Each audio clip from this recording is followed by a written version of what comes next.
When I was in school, I majored in physics and philosophy, but my real interest was in philosophy. And while we did get to read a couple of, well, more than a couple, but a few pieces of philosophy that were from the 20th century, of course, most of it is the history of philosophy, right? You know, going all the way back to Plato and even before. And because of that, some of my knowledge of 20th century philosophy isn't as strong as I would like it to be. And we did get to read, as I'll talk about in the review of this book, one essay by someone I'm extremely interested in by the name of Walter Benjamin, the German critic and just all around sort of fascinating guy. He was sort of marginally affiliated with a group called the Frankfurt School. And this book that I'm reviewing now is a history of the first generation or so. In fact, we would call them the first generation of the Frankfurt School, since, like I'll mention in the review, there was actually more than one generation. The book is called The Dialectical Imagination: A History of the Frankfurt School and the Institute of Social Research from 1923 to 1950 by Martin Jay.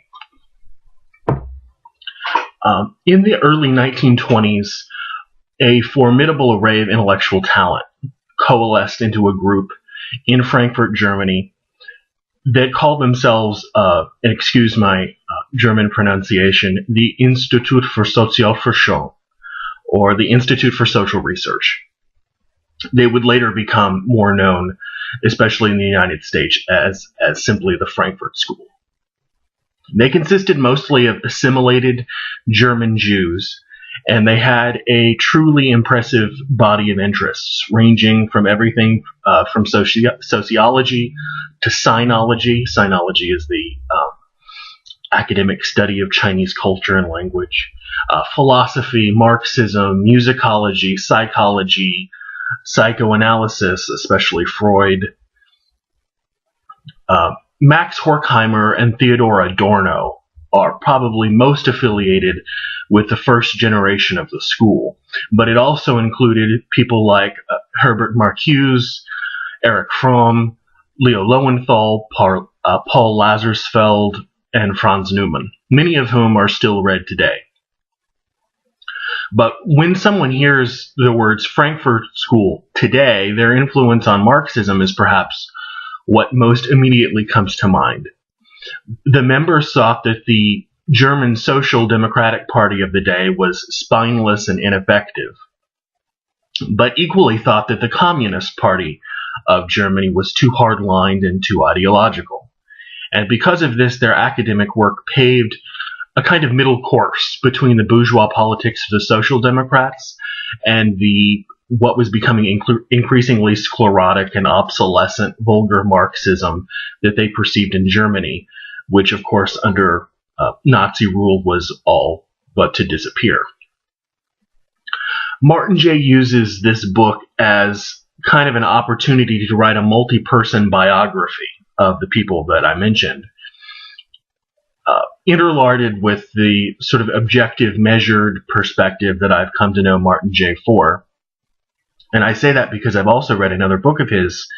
Unfortunately, I haven't uploaded it, a review of it up to YouTube yet, but it's called Songs of Experience: Modern American and European Variations on a Universal Theme, which is a philosophical history of the idea of experience since about Montaigne and Francis Bacon, 17th century or so. Montaigne's a little bit earlier than that, I know. But mostly through the eyes of philosophers, but he does look at some historians. Of course, Montaigne isn't strictly considered a philosopher, more like the father of the essay, but he looks at what Montaigne has to say about experience, and goes all the way up through the 20th century and looks at how this concept of experience has changed over time. It's a beautiful book. In this book, he addresses the major work that these people did, including their analysis of Nazism, their aesthetic theory, and especially Adorno's really devastating critique of mass culture, which he calls, in several different contexts. There's a book by Adorno out called The Culture Industry, which has a lot of those important essays in it. And there's also a phase of their work right towards the tail end of the book that concerns their more empirically based work that they did after the end of World War II in the late 40s.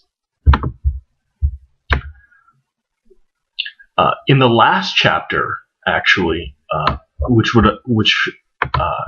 I was talking about indirectly at the beginning of the video, there are some important contributions mentioned that Walter Benjamin did, who was a figure, like I said, sort of related to the school, but still extraordinarily important in his own right, and maybe even more important for the ways in which he diverged from the Frankfurt School, not the ways he necessarily agreed with them.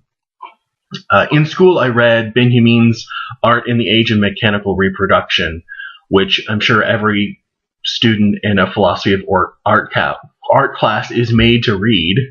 And I'm sure that everyone who reads it was as transformed by it as I was. It sort of completely changed the way that I view what it means to have an aesthetic experience and what constitutes an aesthetic experience.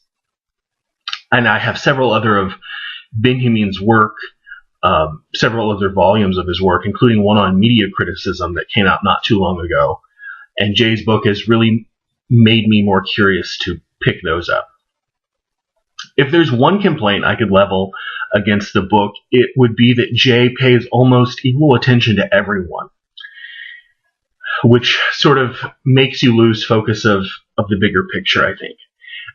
Even those figures that really relatively few people read these days. For whatever reason, I thought that a history of the Frankfurt School might mean something like a detailed discussion of Horkheimer and Adorno, which are the two figures that really sort of pop to the imaginative forefront when you hear Frankfurt School.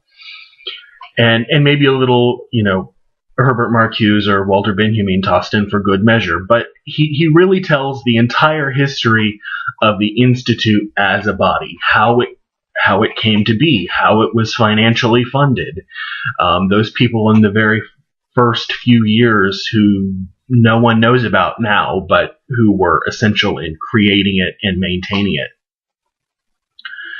And he also talks about some of the more minor figures that were closely related to the actual academic work that was going on, but that no one really reads anymore, like Franz Neumann or Paul Lazarsfeld. I mean, academic specialists might read them, but most people don't. If you're looking for a book that gives a more straightforward account of the more major ideas of critical theory and its continuing interdisciplinary influences, this isn't really the book that you're looking for. And that is kind of what it seemed to me at the time. If this is what you're more interested in, I've heard, though I can't confirm because I haven't read them, that the very short introduction series has a book by Stephen E. Bronner, and Thomas Wheatland came out with a book called The Frankfurt School in Exile, which may be more appropriate for someone who wants to focus in more on the major ideas instead of the whole story of the building and the maintaining of the institute and its, it being forced out of Germany, which happened with the rise of Hitler and them going back to Germany in 1949, right before the book ends. And also, of course, this only goes up through 1950, and there are several people who are known as being second generation and third generation Frankfurt School influenced, or maybe even Frankfurt School, even though I'm not really sure it's an official institution anymore. The philosopher Jürgen Habermas is often called a second generation member of the Frankfurt School, and I believe that the German sociologist and philosopher Axel Honneth is sometimes referred to as either a second or third generation member of the Frankfurt School. But it's interesting to note that it doesn't end in 1950, at least intellectually ended. It may have sort of fallen off as a formal uh, group, a formally named group, but the ideas lived on. Martin Jay's The Dialectical Imagination, A History of the Frankfurt School and the Institute of Social Research from 1923 to 1950.